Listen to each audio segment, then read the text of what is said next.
Hey y'all, I'm Courtney. I own Bourbon City Exotics, and this is our very first official YouTube video.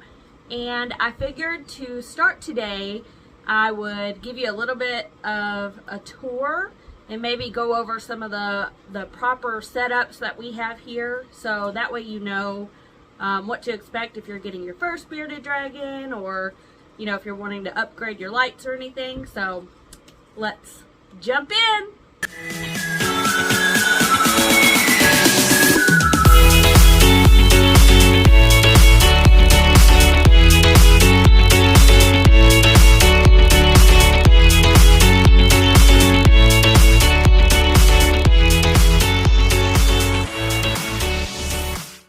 If you're watching this, it probably means you're trying to make sure that you are giving your new bearded dragon a life it will thrive in.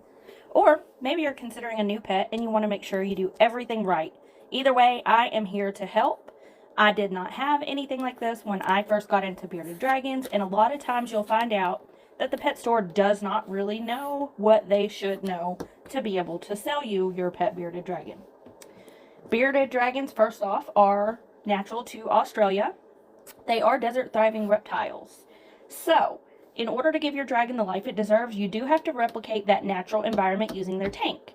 Always keep that in mind, whether it comes to their tank, their diet, whatever. You are replicating the outside world of Australia in this tank. You can be as creative as you want, as simple as you want, as long as you have the correct things that you need. So, let's start with the basics. The tank needs to be a minimum of 40 gallons to start, but I do recommend a 4x2x2. That is what I use mostly. I do have a couple of 40-gallon glass tanks as well. You do not want them to be too tall. Length is... And the reason why you don't want it to be too tall is because of necessity number 2, which is UVB. UVB replicates the sun in your tank, which is something that your dragon cannot and will not live or thrive without. I recommend tubed T5 12% Desert Arcadia. You can also use 10%, but I do not recommend choosing coiled UVB unless you have a UVB meter to monitor the UVB output. You probably won't end up with one of those tools because they are sadly quite expensive. They are over $200 even on Amazon. T5 should be replaced every year unless you have that UVB tool to monitor the output of the UVB. If you don't give your dragon proper UVB and replace it yearly alongside their calcium supplement, it does result in something called MBD. MBD is metabolic bone disease, and it is 100% preventable. Do not get a pet bearded dragon if you cannot give them the proper UVB. It is very sad. I have a lot of great friends who do rescues, and they take care of some dragons that were affected by lack of UVB and proper calcium supplements, and it is just a very, very sad situation. So just make sure you get them that proper T5, 10 or 12% desert UVB. The next thing I'm going to talk about is my third necessity on the list, which is hides and decor. I am going to include substrate in this category. It is important to offer your dragon a hide on the cool side, so it's going to be on the opposite end of their heat bulb.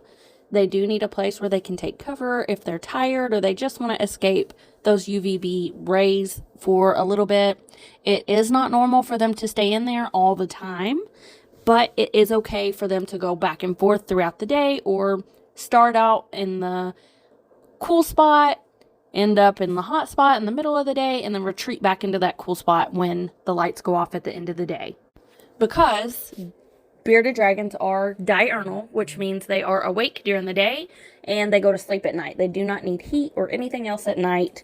They go to sleep when you turn their lights off. We have timers on ours, so they kick on at 7:30 a.m. and they go off at 7:30 p.m.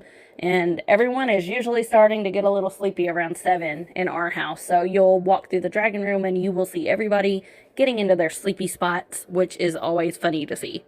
And then when it comes to decor, the main thing is you want to have like wood in there. Males have something called femoral pores, and they can become infected or impacted if they don't have wood to rub against. There are some woods that are hazardous or poisonous to bearded dragons that you want to avoid, but we will touch on that later. There's plenty of different types of woods that are sold specifically for bearded dragons that they can use to rub against. One of my favorites is these grapewood vine type pieces of wood that you'll see in mine. I nail them into the sides of our tank so they can go up, down, and have all these different levels and climb and all these types of things. So the more you put in there, the more they can do. You know, they're stuck in this enclosure, so you want to make it as fun for them so they will thrive and not just be sitting there. And then when it comes to substrate, it is something that is debatable amongst different people. I have found that it is completely safe to use substrate once they are a certain size. Usually I start when they're at least 3 months old. I'll switch them onto a loose substrate.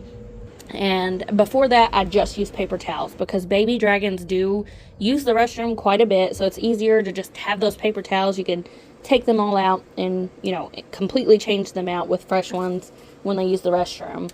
But once they're older, I do switch to the loose substrate. I use a 50% topsoil, 50% just regular play sand mix. They love it. I do want to thank you for watching, and I hope that this was informative and helped you. I hope you subscribe and check out some of our future videos that we'll be making to help make your reptile journey a little bit easier than ours was.